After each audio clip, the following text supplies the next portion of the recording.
The point of going abroad is to immerse yourself in another culture. If you're not open to immersing yourself to a different culture, don't go abroad, period. Got vibes, vibes on vibes, pull up in the whip, come slide, pace on high, brand new for my ride, yeah, the best outside, 3 V's right outside, yeah, you see me now, Hey guys, it's your girl Ari, and today's video we'll be talking about 10 things to consider before going abroad. So let's get started. Hi guys, my name is Ari De Niro. I am a travel, self-care, and girl chat specialist. Okay, so my channel consists of those 3 topics. If you guys like more content like that, or that's your vibe, please subscribe to me. So without further ado, let's get started. One thing about me, this is my second time going abroad. So I went to Morocco fall of 2019 for my undergrad study abroad, and now as a graduate I am currently in Brazil conducting Zika research for Fulbright. I literally went from Morocco to Brazil, so I have been to vastly different cultures. So when I include these tips, just know that I've been around, I've seen a lot. The first thing to consider when going abroad is how well do you handle homesickness? And let me tell you why. This is very important to have an honest conversation with yourself, because it might not be in your best interest going to an abroad program that's let's say like a year long or like 9 months long if you're not equipped with what you need to handle homesickness. If you tend to get homesick a lot, I wouldn't recommend doing a program that's over like 4 months, to be honest, because homesickness for me started to hit in, I want to say like month 2, I want to say. It was easier for me to like, get myself back in the mindset like, okay, I'm feeling homesick, but like I'll be home in 2 months. But let's say you're in a program that's like a year long, for example. If you don't know how to cope with homesickness, so whether that be like FaceTiming your friends and your family on a consistent basis, making new friends in whatever you are, if you don't know how to cope, I would not recommend going abroad. Abroad will teach you not only more about how you handle like social interactions, of course, but also how you like take care of yourself. If you don't have like a strong foundation of like your self-care regimen or how to cope with loneliness, going abroad for a year might break you, and I would not recommend that. Please, please, please, before you study abroad, consider like how well as how equipped do you feel with being away from home for a prolonged period of time. And also, depending on where you go, like the culture could be so like different. I went to Morocco, like I told you. I literally went from liberal, independent USA to very conservative, very much so Muslim like culture. Like it's 2 different cultures. My second point is be very wise on where you decide to go abroad, and let me tell you why. I wanted a completely different experience from where I was in the US, so going to Morocco to me was definitely 360, and it definitely had its challenges. Nonetheless, I do not regret my time in Morocco. I've learned so much about myself as well as so much about like Islam, and it was such a great time for me to really immerse myself in such a new culture. Like I love Moroccan culture and I would go back any day.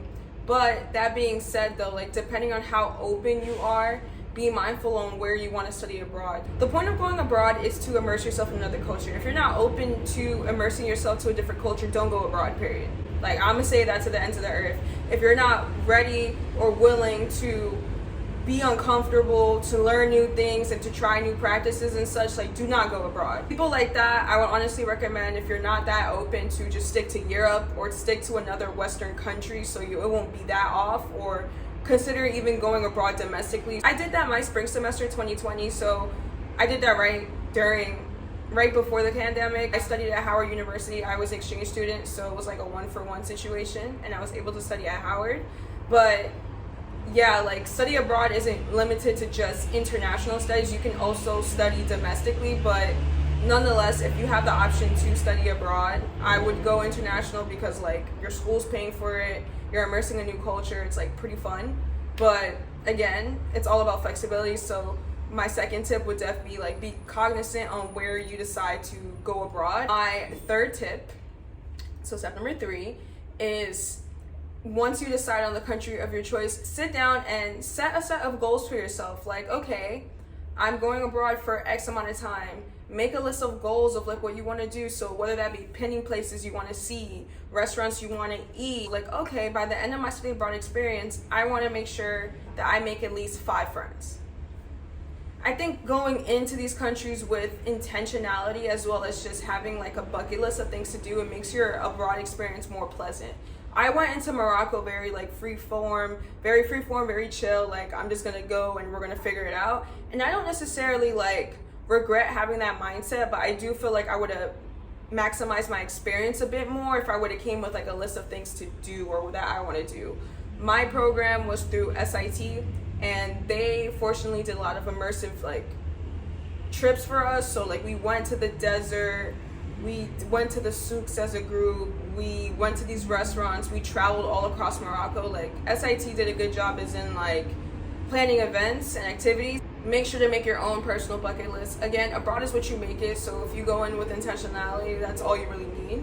So like third thing to do. I mentioned this earlier, but most schools do allow you to transfer your financial aid to whatever program you do. Kenyan fortunately paid for all my expenses to go to Morocco, so that was like my flight, as well as like the courses and the cost of the program, because it was more cheaper to study abroad in Morocco than it was to go to Kenyan, ironically.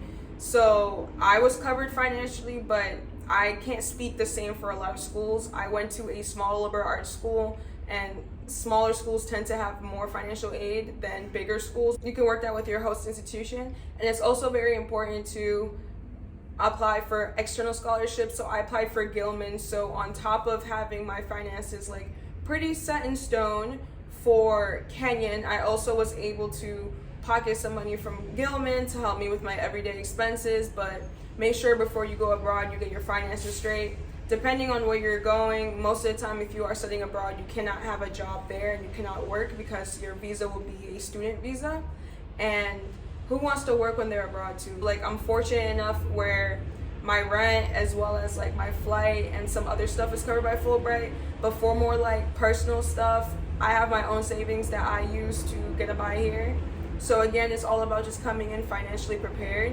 So finances is everything. 5 things to consider about before you decide to study abroad is like your health. A lot of these programs require you to submit health forms as well as disclose any like physical, mental health issues or chronic illnesses or just chronic things that you have. So another thing that's like important to bring up is that physically, yeah, you could be fit to go abroad, but mentally, if you're not at a stable place or you don't have access to your medications, for example, or you don't feel comfortable being in a new space, because quite frankly, depending on like your mental health illness and such, being in a new space can overwhelm you to the point where it can trigger like a manic episode if you're bipolar, or trigger a depressive episode if you struggle from depression. Again, like really check in with yourself. Like, I would not recommend going abroad if you aren't stable. Like, if you're mentally not stable, don't go abroad. If you're physically suffering from like a chronic illness that requires like a lot of appointments or like chronic care, check into where you're going abroad, because you might not have the same access to certain doctors, certain specialists, and certain medications. So please sit down and really think about your health before you go abroad. Mentally, I was at a stable place for both Morocco as well as Brazil. So coming down here, even though I may have like some days where I feel off, for the most part, I've been pretty stable. But had I not been stable, I would not have taken such a big change. Going abroad is such a drastic change that it can trigger a lot of episodes in people. And depending if you have the coping skills you need to maneuver through the change, it can either make or break you. So I would not recommend going abroad if you're not stable, like point blank period. The 6th thing I would consider before going abroad is considering the next steps after abroad. So most universities recommend you go abroad like your junior or like senior year. Consider like what is life after abroad, is in like what do you hope to take from going abroad, and like what do you plan on doing afterwards. For me, when I came back from abroad, I already knew I'm like, hey, it's time to graduate.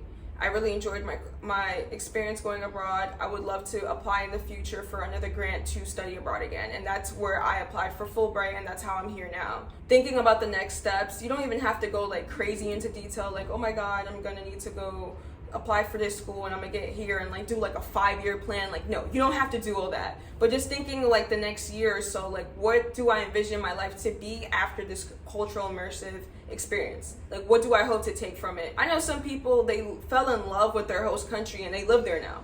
Like, they literally live and reside in their host country now. Abroad could really change you like that. Some people fall in love. Again, abroad could really change you like that. So it's very much so one of those predicaments where thinking about some next steps before you go is important to consider. Seventh thing I would say to consider before going abroad is consider your dietary restrictions. If you suffer from allergies or you have a very stringent diet, please make sure that the country you decide to go to has the resources you need to eat well. I know that a big adjustment for me for coming to Brazil in particular is that the greens out here aren't as fresh. I can't really find spinach and I can't really find kale, and that's okay, as in I was able to find a substitute to make sure that I'm still getting my iron in because I am iron deficient. But doing your research on local foods, as well as just maybe asking locals on how you can supplement certain things. I also do take vitamins every day, so to compensate for the lack of spinach I'm consuming and such, I take iron supplements, I take other daily vitamins. I would recommend investing in your vitamins, so definitely consider this before going abroad. Will the country I go to have the resources I need to eat a healthy diet? So that's also important to consider. The eighth thing I would consider about going abroad to consider is just how attached are you to the notion of power, Wi-Fi, and certain amenities at the States. Depending on where you go, some of these things will not be consistent. Some of these things will not be available, or if they are available, there'll be times where it glitches. In Brazil, like I mentioned, we have power outages here and there, not every day.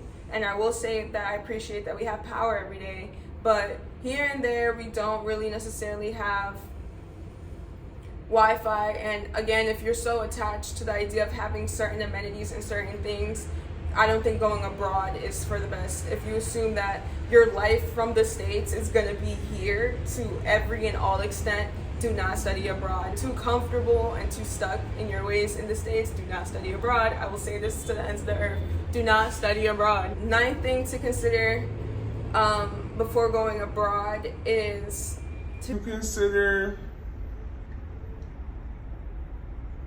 What's another thing I could do before? Ninth thing to consider about going abroad is the amount of just change. It's not just because of change of scenery, but also going back to my Morocco example. I did not come back to the States the same from Morocco. In some good ways and some bad ways. If you're not open and willing to change as a person, or you're not ready for such a transition, because when I tell you your life will change, your life will literally change abroad, I would not recommend studying abroad. The person you was in the States might not be that person again, and that's okay. And another thing too, with just things are changing, your friendships might change too with people back home. I know that when I was abroad in Morocco, I was very much so tight with my best friend. We to this day we're knocked in. But there were some people where I was cool with before Morocco. After Morocco, we never spoke again. Again, to be attached to this idea of who you were before your study abroad is just not conducive to your growth, because again, you're changing. You'll notice that certain people that you were vibing with and certain people that you were once close to, you might not have that connection when you come back home, and that's okay. That just means you guys are changing, you guys are going your separate ways, and you guys are just growing. It's just a matter of just being comfortable with the idea that you might not recognize who you see in the mirror when you come back home, and that's okay. Last thing I would say about studying abroad to consider before you go is the languages, of course. I did not know Arabic in Morocco before going in, but fortunately my program, we had a very immersive Arabic program, so that helped a lot. I did not know any Portuguese coming into Brazil. Literally Duolingo and my Spanish background, I'm slowly but surely learning the language every day, but I'm making the most of it. If you are not currently studying a language that your country of choice and country of desire speaks, depending on how comfortable you are and how flexible, I would not recommend studying abroad. Some people can't handle the language barrier. It's taxing. There's certain days where I don't want to hear Portuguese, I don't want to speak Portuguese. Shit, there's some days I don't even want to hear English. And in Morocco, when I was 19, it was a bit frustrating maneuvering the streets not knowing Arabic. But again, depending on your comfortability, if you do decide to study abroad, I would recommend going to a country, if you're not, open to the idea of struggling for a couple months, to go to a country that you either speak the language or are currently studying the language in school. going to a foreign place, not knowing the language and maneuvering can be very difficult. Like, I'm not gonna sit here and lie to you. Like, it's been a time, especially if, again, it comes down to flexibility. You have to be open and you have to be flexible to going to these places. If you're not open and willing to be flexible, again, abroad may not be the best choice for you, and that's okay. But yeah, guys, that marks the end of this video. Those are 10 tips to consider before studying abroad. If you guys like more content like this, please like, comment, share, subscribe, and until the next video, guys, bye.